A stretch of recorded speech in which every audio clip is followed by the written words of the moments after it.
So now I'm going to tell you about the bear. This bear is Courdory, from Don Freeman's Courdory. Now, looking at this doll, anyone familiar with Courdory might be like, hello, it's not the same bear as the beginning of the book, because he has 2 buttons and he has a pocket. Okay, so this bear is from the other book, or from a later book, but we're going to pretend he doesn't have a pocket and pretend he's missing a button. So Courdory lived in a department store. He lived on a shelf in a department store next to other dolls and animals, and he stayed there forever. He had been on that shelf. He'd never been anywhere else, and he lived on that shelf. And then one day, a little girl named Lisa and her mom came and looked at him on the shelf, and she said, "Oh, Mommy, can I please have that bear? He's exactly what I wanted." But Lisa's mom, who was carrying 2 heavy bags full of stuff, was very tired, and she'd been shopping all day long. And she's like, "I'm sorry, Lisa, we have spent too much money, and I'm tired, and I want to go home." And she said, "But Mommy, please, he's exactly what I've always wanted. Please, can I have that bear?" She's like, "You don't want that bear. He's missing a button now. Come on, it's time to go home." So she took her mommy's hand, and they left, and they went home. And Courdory thought to himself, "I'm missing a button? I didn't even know I was missing a button. Maybe that's why I've been on this shelf forever. What am I going to do? Well, I'll wait until it's all the store's closed, and maybe I'll go look for my button." So the store was closed, the lights were off, the doors were locked, and Courdory hopped off his shelf and went to look for his button. And he's looking and looking all around, and suddenly the ground below him starts to move, and he starts to go up. He's on an escalator. He's never been on an escalator. He's never been off the shelf, so he's like, "This must be a mountain. I've always wanted to climb a mountain."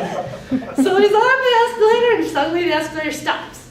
And he's at the top, and he looks around. And what does he see? He sees tables and chairs and sofas and beds and lamps and end tables, and as far as he can see, everywhere is all sorts of furniture. He looks around, and where do you think Courdory is?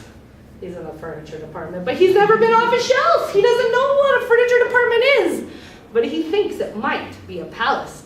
And he says to himself, "I think this is a palace, and I've always wanted to live in a palace."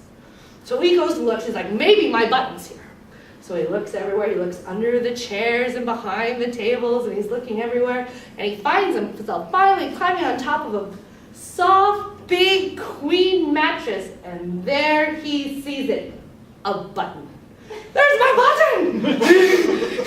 I need it!" So he grabs the button, and he pulls, and he pulls, and he pulls it, because he needs this button. Because then, if he has this button, then maybe Lisa will come and take him home. So he pulls, and then pop!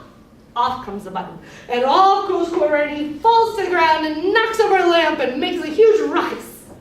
And he's quiet, but it's too much noise, and the security guard who had been roaming the halls securing the department store heard him and comes to investigate.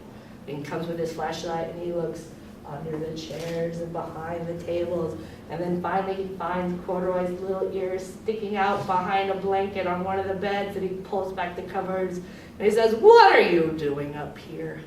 You don't belong up here. You belong downstairs on the toy shelf." So he sticks him under his arm, and he walks downstairs, and he puts him back on his shelf, and Courdory is like, "I was so close. I almost had that button. Now I will be on the shelf forever."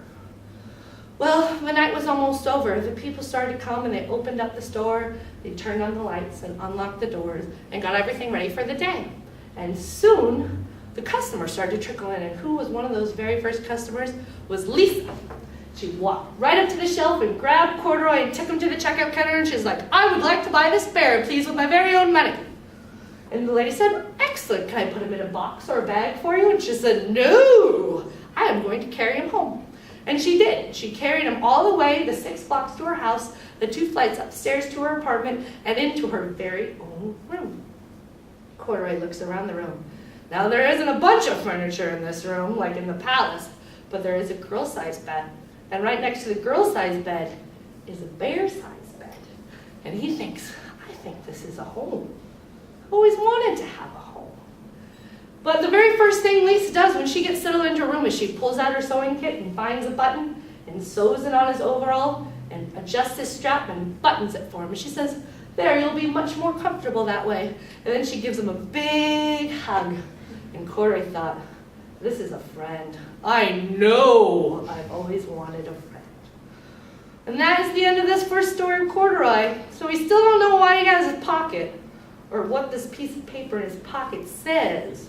But you can find that out in A Pocket for Courdory, also by Don Freeman. That ends.